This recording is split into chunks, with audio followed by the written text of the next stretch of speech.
የእስራኤሉ ጠቅላይ ሚኒስትር ቤንያሚን ኔታንያሁ ከፍተኛ ውጥረት ላይ መሆናቸው ተዘገበ። አክሲዮስ የዜና ወኪል ትራምፕና ኔታንያሁን በተመለከተ ያወጣውን ሰፊ ትንታኔ ያለበትን ዘገባ ይዘናል፣ ታደምጡታላችሁ። በሌላ በኩል የአረብ ሀገራትና በተለይም አሜሪካ በቀጠናው ላይ ከፍተኛ ተስፋ መቁረጥ እየታየባቸው እንደሆነና በተለይም የሆርሙዝ ወሽመጥ ከዚህ በኋላ እንደ በፊቱ ይመለሳል የሚል ተስፋቸው እየተሟጠጠ በመሆኑ ሁሉም ወደ ፕላን ቢ ፊታቸውን እያዞሩ እንደሆነ ተመላክቷል።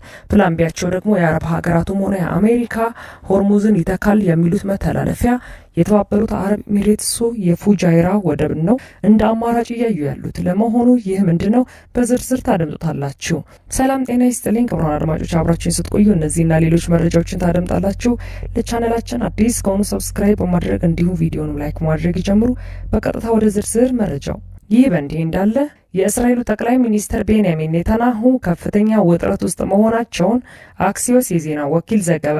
የእስራኤሉ ጠቅላይ ሚኒስትር ቤንያሚን ኔታንያሁ በሊባኖስና በኢራን ላይ ያላቸውን ወታደራዊ ስትራቴጂ ሙሉ በሙሉ በአሜሪካው ፕሬዝዳንት ዶናልድ ጄ ትራምፕ ፍላጎት ላይ የተመሰረተ መሆኑን በሁለቱ መሪዎች መካከል ትልቅ የፖለቲካ ውጥረት እንደፈጠረና ኔታንያሁንም ሆነ አሜሪካን በየፊናቸው ከፍተኛ አጣብቂኝ ውስጥ እንደከተታቸው አክሲዮስ ዘግቧል። የአሜሪካ ዜና ሰባሪ የሆነው የዜና አውታር አክሲዮስ የዜና ወኪል ዛሬ ሌሊቱን ባወጣው ሰፊ ትንታኔ እንዳለው ከሆነ ትራምፕ ባሳለፍነው ሰኞ ዕለት ለኔታንያሁ በስልክ በከረረ ቃላት የጮሁባቸው መሆኑን አስታውሰው በቤይሩት ላይ የታቀደው ጥቃት በአስቸኳይ እንዲያቆሙ ትዕዛዝ መስጠታቸው ይታወሳል። የአሜሪካ ባለስልጣናት እንደሚሉት ከሆነ ትራምፕ ጦርነቱን በአስቸኳይ ማቆም ሲፈልጉ፣ ኔታንያሁ ግን በመጪው ጥቅምት ወር ከሚካሄደው የእስራኤል ምርጫ በፊት በሐማስ በሄዝቦላህና በኢራን ላይ የገባውን ቃል ባለማሳካቱ የተነሳ ጦርነቱን የመቀጠል ፍላጎት አላቸው ብለዋል። ይህ በእንዲህ እንዳለ ፕሬዚዳንት ዶናልድ ጄ ትራምፕ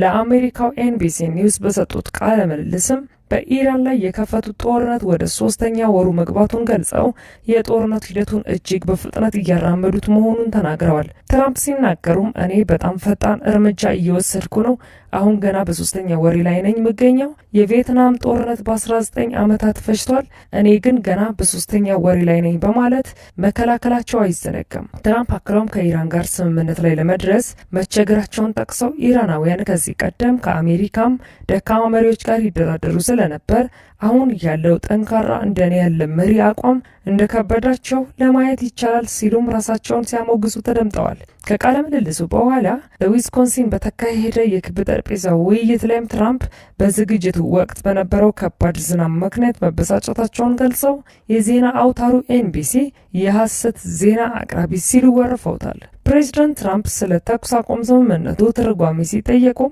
በመካከለኛው ምስራቅ ያለው እውነታ የተለየ መሆኑን በመጥቀስ በዚያኛው የዓለም ክፍል የተኩስ አቁም ማለት በተመጠነና ለዘብ ባለ መልኩ መተኮስ ማለት ነው ሲሉ የሰጡት ያልተለመደ ፍቺ የቀጠናው ዲፕሎማሲ ላይ ከፍተኛ የሆነ ውጥረት አጭሯል። ይህ በእንዲህ እንዳለ በአሜሪካ በእስራኤልና በኢራን መካከል ያለው ጦርነት ስትራቴጂካዊ የሆርሙዝ ወሽመጥ ላይ ከፍተኛ የደህንነት ስጋት በመፍጠሩ የባህረ ሰላጤው አምራች ሀገራት ነዳጃቸውን የሚያስተላልፉበት የሆርሙዝ ወሽመጥን የሚዘላ አማራጭ የፕላን ቢ መስመር መሰረተ ልማቶችን በከፍተኛ ፍጥነት እያፋጠኑ ይገኛል ሲልም ገልፍ ኒውስ ዘግቧል። የገልፍ ኒውስ ትንታኔ እንደሚያመላክተው የዓለም አቀፉ የገንዘብ ድርጅት አይኤምኤፍ፣ ዓለም ባንክና የዓለም አቀፉ የነዳጅ ኤጀንሲ በጋራ ባወጡት አስቸኳይ መግለጫም በሆርሙዝ ወሽመጥ ላይ ያለውን መስተጓጉል በቀጠለ ቁጥር የዓለም የነዳጅ ክምችት በፍጥነት ሊሟጠጥ እንደሚችል፣ ይህም ደግሞ የነዳጅ ዋጋን በከፍተኛ ሁኔታ እያናረው እንደሚሄድና በዓለም አቀፍ ኢኮኖሚ እድገትም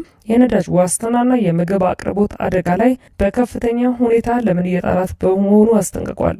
በተለይ ለአብዛኞቹ ሀገራት የግብርና መዝሪያ ወቅት በመሆኑ የነዳጅ ዋጋ መጨመር በደቂቃ ውስጥ የማዳበሪያ ዋጋን በማናር በታዳጊ ሀገራት ላይም የረሃብና የምግብ ዋስትና እጥረት አደጋ እንደሚደቅን ኤጀንሲዎቹ አስጠንቅቀዋል። የአይኤምኤፍ ዋና ዳይሬክተር ክሪስታሊና ጆርጂኒቫ ከቀውሱ ዓለም እድገትን እያሽቆለቆለ መሆኑን ገልጸው ተጋላጭ ሀገራትም ከ20 ቢሊዮን እስከ 50 ቢሊዮን የአሜሪካን ዶላር የገንዘብ ድጋፍ እንደሚያስፈልጋቸው አስታውቀዋል። በዚህ መሰረት ባንግላዴሽ ከባድ የኢኮኖሚ ጫና ስለደረሰባት የፋይናንስ እርዳታ መጠየቋን አይኤምኤፍ ይፋ አድርጓል። ይህን ስጋት ለመቅረፍ የተባበሩት አረብ ኤሚሬትስ በሀገሪቱ ምስራቃዊ ባህር ዳርቻ ከሆርሙዝ ወሽመጥ ውጪ የምትገኘውን የፉጃይራን ኃይል ማዕከል በከፍተኛ ሁኔታ እያስፋፋች እያደሰችና እየገነባች ትገኛለች። የኤስፒአይ አሴት ማኔጅመንት ማኔጂንግ ፓርትነር ስቴፋኖስ ኢንሳን ለብሉምበርግና ለጄፒ ሞርጋን በሰጡት ትንታኔ አሁን ያለው ትልቁ ታሪክ የነዳጅ አቅርቦት ሳይሆን ከሆርሙዝ ወሽመጥ ጥገኝነት ለመውጣት የሚደረግ የቅድሚያ ሽሚያ ነው ብለዋል። ኤምሬትስ አቡዳቢ ፉጃይራ የነዳጅ መስመር አሁን ላይ በዓለም ላይ እጅግ ስትራቴጂካዊ መሰረተ ልማት ሆኗል ያሉም ሲሆን በተመሳሳይ መልኩ የሳውዲ አረቢያ የምስራቅ ምዕራብ የነዳጅ መስመር ነዳጅን ወደ ቀይ ባህር ለማምጣት ትልቁን ሚና እየተጫወተ ነው ብለዋል። ጄፒ ሞርጋን ባወጣው የቅርብ ጊዜ መረጃ መሰረት በሆርሙዝ ወሽመጥ በየዕለቱ የሚያልፉ መርከቦች ቁጥር 25 አካባቢ ላይ የረጋ ቢሆንም ብዙዎቹ የንግድ መርከቦች ግን የኢራንና አሜሪካን ጥቃት ለመሸሽ ሲሉ የቦታ መገኛ ማሳወቂያ ስርዓታቸውን አጥፍተው ወይንም በኦማን ባህር ዳርቻ በኩል በምስጢር እየተጓዙ አደጋ ውስጥ ሆነው ነው የሚያልፉት ብለዋል። የአሜሪካ ጦርም ቢሆን መርከቦቹን በይፋ ሳያጅብ ከጀርባ ሆኖ ምስጢራዊ የደህንነት ከለላ የሚሰጥበትን ፕሮጀክት ፍሪደም የተሰኘ ስልትን በጸጥታ እያካሄደ መሆኑን በተደጋጋሚ ቢገልጽም ውጤቱ ግን ያን ያህል ነው ሲሉ አመልክተዋል። ይህ በእንዲህ እንዳለ ኢራን የፕሬዝዳንት ዶናልድ ጄ ትራምፕን ጥያቄ ውድቅ ማድረጓ ተሰማ። የአሜሪካው ፕሬዝዳንት ዶናልድ ጄ ትራምፕ ከትናንት በስቲያ ባካሄዱት ቃለ መጠይቅ ላይ ሲናገሩ የኢራኑን መንፈሳዊ መሪ አያቶላ ሙጅተባ ካሜኒን ፊት ለፊት አግኝቼ ማነጋገር እፈልጋለሁ፣ መልካም የሆነ አመለካከት ለሱ አለኝ፣ ብንገናኝ ደስ ይለኛል በማለት ጥያቄ አቅርበው ነበር። ኢራን ትራምፕ ከጠቅላይ መሪው ጋር ለመገናኘት የቀረቡትን ጥያቄ ውድቅ አድርጋለች። የኢራን የውጭ ጉዳይ ሚኒስትር የአሜሪካው ፕሬዝዳንት ዶናልድ ጄ ትራምፕ ከሀገሪቱ የባህላዊ መሪ ሙጅተባ ካሜኒ ጋር ለመገናኘት በተደጋጋሚ ያሳዩትን ፍላጎት ኮንነዋል። ሚኒስትሩ ሲናገሩም ትራምፕ በእውነተኛው ዓለም ላይ የሚኖሩ ሰው አይመስሉኝም፣ ምክንያቱም የሚናገሩትም ሆነ የሚያስቡት የሚመኙትም ሆነ ከእውነተኛው ዓለም ፍጹም የራቀ ነው። አያቶላ ሙጅተባ ካሜኒን ለማግኘት ያቀረቡት ፍላጎት በራሱ በጣም አስቂኝ ነው ሲሉ ውድቅ አድርገዋል።